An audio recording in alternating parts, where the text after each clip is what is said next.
Hi, I'm Martin Jarvis, and once again I want to welcome you to listen. You know, recently I've been reading this book, studying the life of Che Guevara.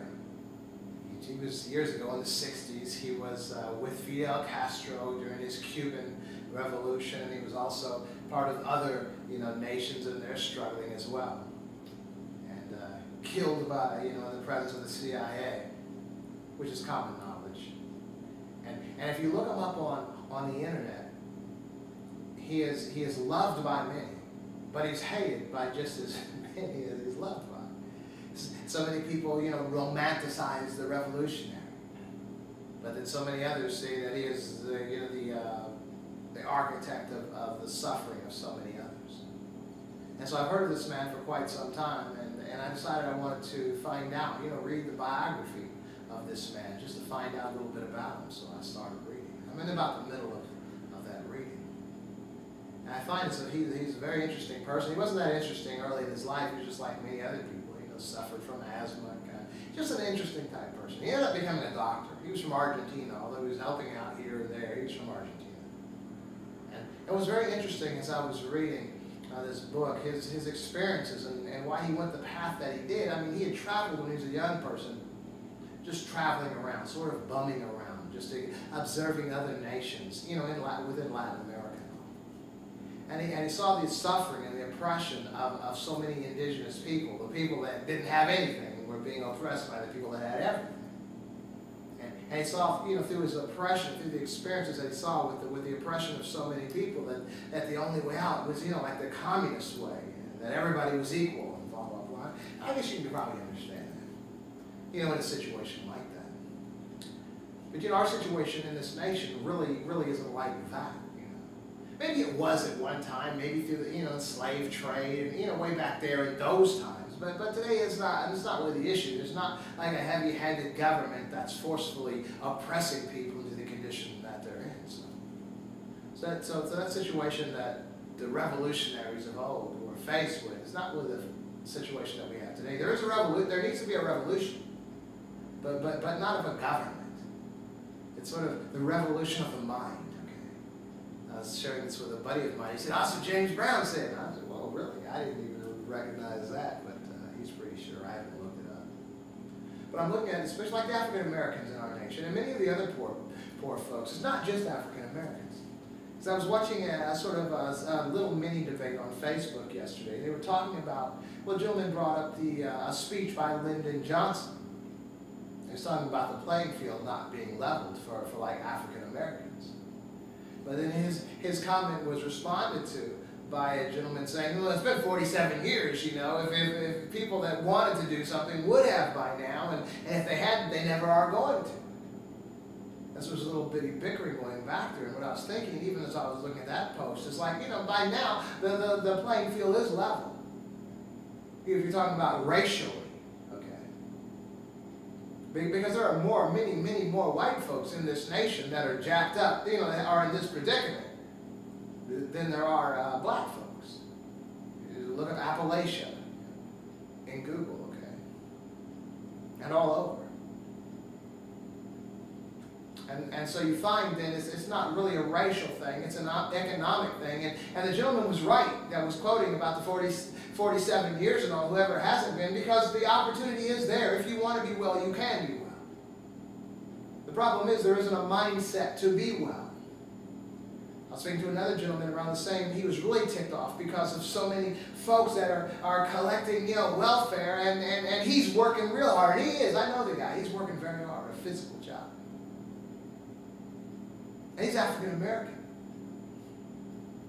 from Mississippi. But that's a familiar lament. And what's unfortunate oftentimes when that lament is brought forth in the back of the lamentor's mind, and even the listeners, a lot of times they're seeing black folks, when they're making that lament. But the reality is there are more white folks that are in that predicament in this nation. There always have been than black folks. So it's not really a racial issue, but it's a real issue. It's an economic issue. What I'm seeing, and what I asked that gentleman that was so ticked off, brother from Mississippi, was why is it that you do what you do? Why is it that you're not like those folks? Is that because of what you got from your parents? He said, yeah, my parents didn't raise me that way. So I said, then you can't really take credit for what you've accomplished because of how you see things. Because maybe if these folks had had your parents, they wouldn't be like that either. He said, yeah, you make a good point there. And I think we need, but he said, well, by now, though, after years of maybe 10, 15, 20 years of being in this situation, shouldn't they have learned by now? And I said, well, look at you. Look at the level that you're on. I mean, you're a hard worker and you're making money, but wouldn't you rather have had a college education, a college degree, and had a better job, an easier job? Yeah. Well, why didn't you? Because that wasn't imparted to him. And then you can go to the college students, you know, the person who graduated from college and 10, 15 years later, they're not multimillionaires. Now, other people are multimillionaires. Why aren't you? Because although a positiveness was imparted in you, there is still a limitation to that, to where you don't see the millionaire, but you see the need for a college education and a higher income. So this gentleman, you didn't see the need for a college education, but you saw the need to work a job and keep your nose clean. These people right here are on the same. We are all victims and limited to our perception, and our perceptions were given to us. I think we need to recognize that.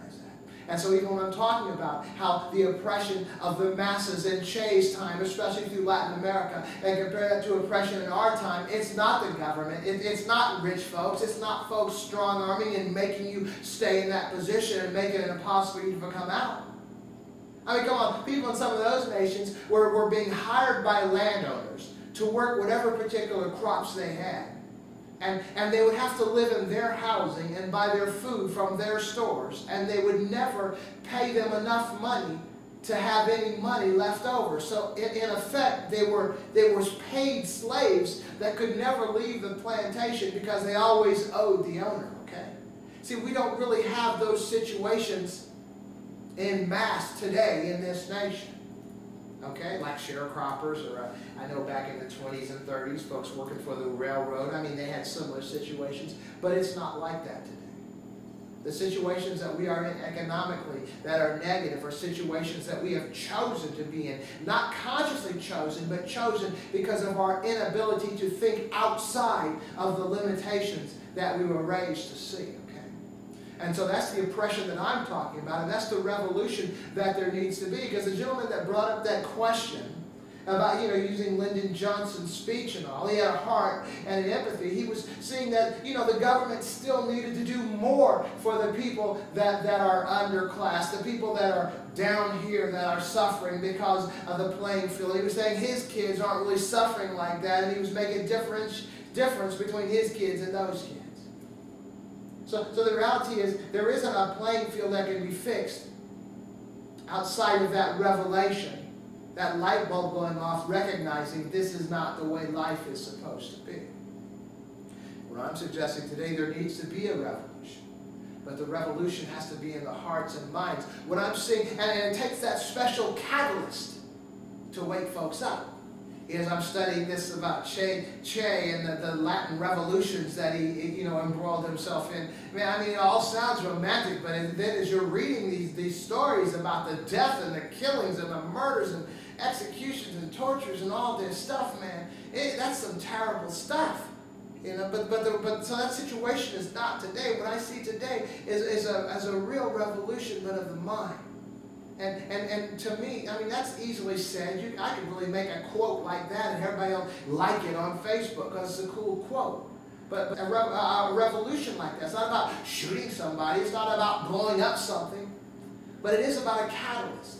It is about something that's going to excite, something that's going to entice an individual to sort of wake up just a little bit, almost like an adrenaline shot.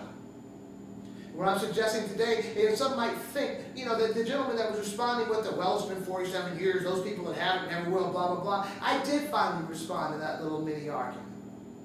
That I do believe that the playing field is even as far as racially.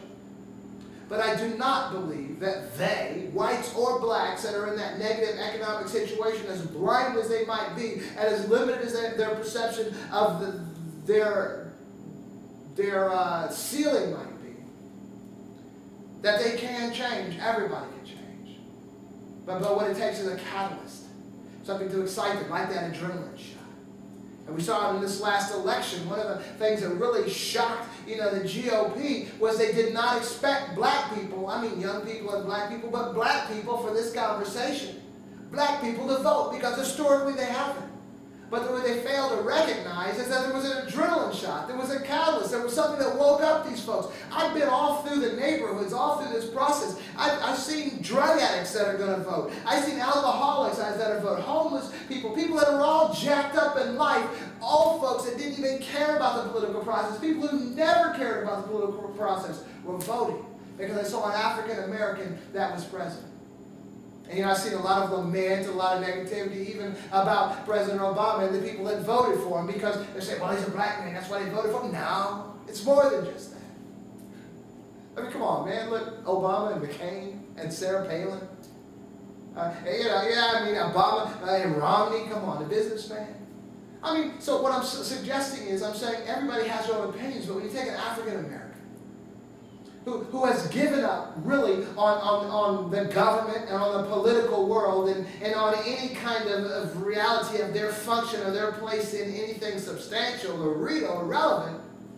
And this is this black man that looks just like them, that's on the same intellectual level as the people that we have looked at for so long that are up here and we're not. It was the catalyst to wake them up and recognize that they themselves were something more than they thought they were all of their lives. The catalyst. There's something out there excited them to recognize that. Myself, as I mentioned the past couple of weeks, I've grown this beard.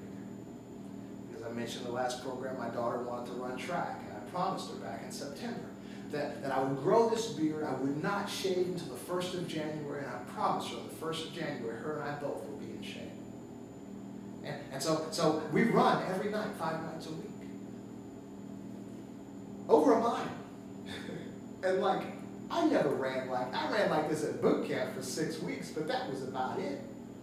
I hated to run. I've been a martial artist most of my life. I hated to run. My side would hurt, things. Now I'm running. Why?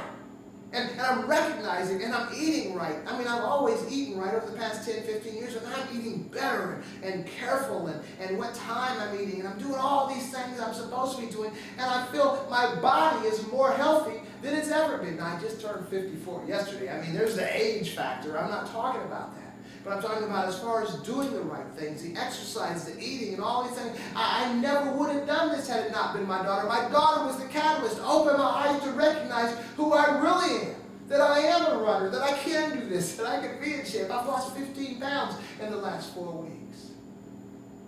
So what I'm saying is that there are catalysts that sort of awaken us out of a slumber to begin to see who we really are. And I'm saying in this nation, that was Obama. That was the situation. It was one thing when he's running for president. Okay, yeah, I'll vote for him, and vote for him. And we're watching the debates and knowing he kind of outclassed that old guy, last time, McCain. And then kind of surprised, shocked when he won. What? Who'd have thought that? Nobody. Not really. I did. And so then we come to this other election. And so then you're hearing all this negativity. Black folks, they're not going to let you vote, all this stuff, all this negativity out of black man saying, come on, I'm trying to get back in there again. You voted for me last time. There was an awakening in the hearts of black people that had been slumbering. An awakening, that's a good word. Something that hadn't been.